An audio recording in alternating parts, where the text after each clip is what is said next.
انسانوں کے نام افزار ریحان، بربادیوں کے ذمہ دار کون؟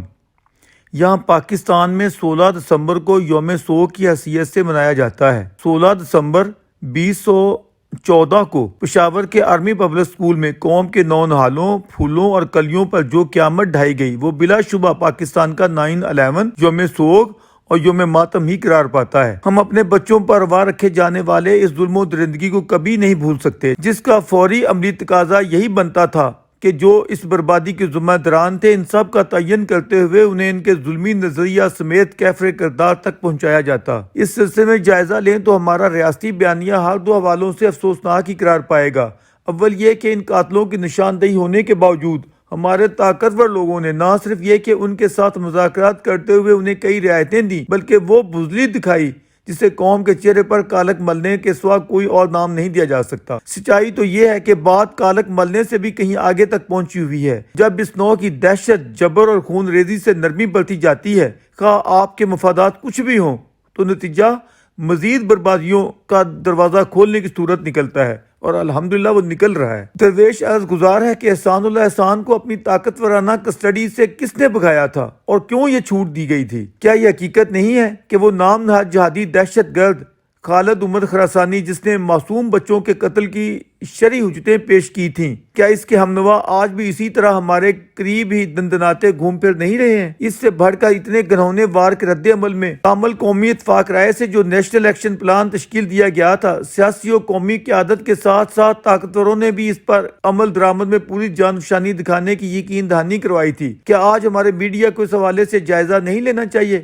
کہ اس نیشنل ایکشن پلان میں دہشت گردی اور شدت پسندی یا مذہبی جنونیت کو بڑھاوا دینے والی اپروچ کے خلاف جو لائحہ عمل تجویز کیا گیا تھا، اس پر عمل درآمد کیوں نہیں ہوا؟ کون سی مسلطیں ہیں جو اس جنونیت کو ہاتھ ڈالنے میں آڑے آ رہی ہیں؟ سوسائٹی آج بھی اسی نظریہ جبر کی یرغمال کیوں بنی ہوئی ہے؟ ہمارے ذمہ داران اس ملک کو ایک لبرل انسانی سوسائٹی بنانے کے لیے کیا کر رہے ہیں؟ ان سب کو تو شاید اپنے سیاسی جوڑ توڑ اور پولیٹیکل انجینئرنگ سے ہی فرصت نہیں۔ ملک ڈوبتا ہے تو ڈوب جائے، عوام جائیں بہاڑ میں، لیکن حکمرانی اور اجارہ داری کی مفاداتی خواہش ختم نہیں ہوگی۔ سچائی یہ ہے کہ ہماری اس نوع کی مفاداتی اجارہ داری والی خواہشات دسمبر 1971 اور اس سے قبل بھی موجود تھیں۔ تب بھی اس نوع کی پولیٹیکل انجینئرنگ اور حکمرانی کی خواہشات چھائی ہوئی تھیں۔ پچھلے دنوں ہمارے سبکدوش ہونے والے آرمی چیف نے جس نوع کا دعویٰ کیا تھا کہ 71 میں فوجی نہیں سیاسی ناکامی ہوئی تھی، ان کے اس دعوے کا پوسٹ مارٹم ہونا چاہیے۔ فوری سوال اٹھتا ہے کہ اس وقت اس ملک کی ہر دو فوجی اور سیاسی باغیں کس کے ہاتھ میں تھیں؟ کیا یہ حقیقت نہیں ہے کہ اس ملک کا بااختیار صدر ایک آرمی چیف تھا؟ وہ کس حیثیت میں یہ طاقتور عہدہ سنبھالے رکھنا چاہتا تھا؟ جب 70 کے انتخابات ہو گئے تھے، جن کے متعلق واحد قومی اتفاق رائے ہے کہ وہ منصفانہ تھے، مگر ان کے نتائج اسٹیبلشمنٹ کی مرضی کے خلاف تھے، جنہیں تب کی عسکریت قبول کرنے کے لیے تیار نہیں ہو رہی تھی۔ وہ انتقالی اقتدار سے قبل اپنا الو سیدھا کرنا چاہتی تھی، جسے واضح اور کھلا عوامی مینڈیٹ قبول کرنے کے لیے تیار نہیں تھا، اور اسے قطعی قبول کرنا چاہیے بھی نہیں تھا، ورنہ وہ عوام کی آواز نہ ہوتی، ضمیر فروشی کی کمزور و مکروہ حرکت قرار پاتی۔ طاقتور تو جو بھی ہیں سو ہیں، ان کی کالک کس سے ڈھکی چھپی ہے؟ لیکن افسوس ہماری سیاست بھی ضمیر فروش پیدا کرنے میں کبھی بانج نہیں رہی ہے۔ یہی ضمیر فروشی اور جمہوریت کشی تب بھی اپنی بھیانک صورت میں اٹھی۔ اس نے عسکری آمریت کا دم چھلا بن کر وہ گھناؤنا کردار کر دکھایا جو کسی کم ظرف سے کم ظرف سیاستدان کو جو آئین و جمہوریت یا عوامی اقتدار اعلیٰ پر یقین رکھتا ہو زیب نہیں دیتا۔ اگر اس میں عوامی حاکمیت یا جمہوریت پر ایمان کی رتی بھی ہوتی تو وہ عقل و شعور سے پیدل ڈکٹیٹر کو لاڑکانہ میں مرغابیوں کا شکار کروانے، اپنی اور اس کی حفظ حکمرانی کے لالچ میں گرنے کی بجائے واضح مطالبہ کرتا کہ نو منتخب اسمبلی کا فوری اجلاس بلاؤ۔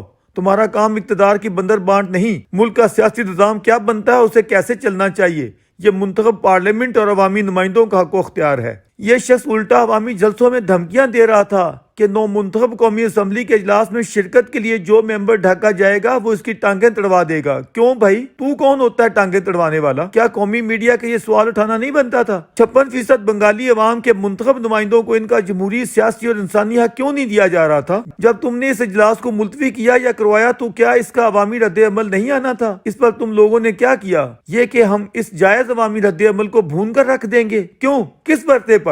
اور پھر تم جمہوری صاحب پہم اس بربریت کی حمایت میں رتب اللسان رہے۔ اگر تم لوگوں میں انسانیت کی رتی بھی ہوتی تو اتنی سفاکی اور انسانی بربادی کا سوچتے بھی نہیں۔ وہ کون ظالم تھا جو میڈیا کے سامنے یہ کہہ رہا تھا کہ میں غدار بنگالیوں کی نسل بدل ڈالوں گا؟ اپنے میڈیا سے وابستہ دوستوں کی خدمت میں گزارش ہے کہ وہ جائزہ یا تجزیہ پیش کرتے وقت اعتدال و توازن اور عدل و انصاف کا دامن نہ چھوڑا کریں، جس کا جتنا دوش یا قصور بنتا ہے اس تک رہیں۔ کوئی شک نہیں کہ طاقتوروں نے اس ملک کو توڑا اور ہمارے سماج کی چولیں ہلا کر رکھ دی، لیکن جن نام نہاد جمہوریوں نے محض حفظ اقتدار میں بربادی کا سامان کیا، ان کے حق میں ڈنڈی مارنے سے بھی گریز فرمائیں۔ بدترین طریقے سے وقوع پذیر ہونے والی پارٹیشن اگر خطے کو برباد کرنے کا ایجنڈا یا تہذیبی بربادی کی جڑ تھی تو یہ سرنگ کسی فوجی نے نہیں کھودی تھی۔ اس کی ذمہ دار کانگریس تھی یا لیگ؟ اس پر بحث ہو سکتی ہے۔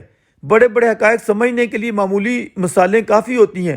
تاشقند کا معاہدہ جیسے طے پایا، کیا اس کے علاوہ کوئی چارہ، کوئی آپشن تھا؟ تو پھر اس میں گناؤنا رول معاہدہ کرنے والے کا تھا یا اس کے نام نہاد رازوں پر سیاست چمکانے کی ڈگڈگی بجانے والے کا؟ کیا 77 میں اس شخص کو عسکریوں نے کہا تھا کہ دھاندلی یا دھاندلا کرو اور پھر احتجاجی تحریک کو اتنا لٹکاؤ، اتنا خون خرابہ کرو کہ بوٹوں والے آ دھمکیں؟ خود کردہ رہا علاج نیست۔ اب یہ سکوت ڈھاکہ کے تصفیے بہانہ بند فرمائیں اور اپنے بنگالی بہن بھائیوں بالخصوص محترمہ شیخ حسینہ سے اپنے گندے کرتوتوں اور گناہوں کی معافی مانگیں۔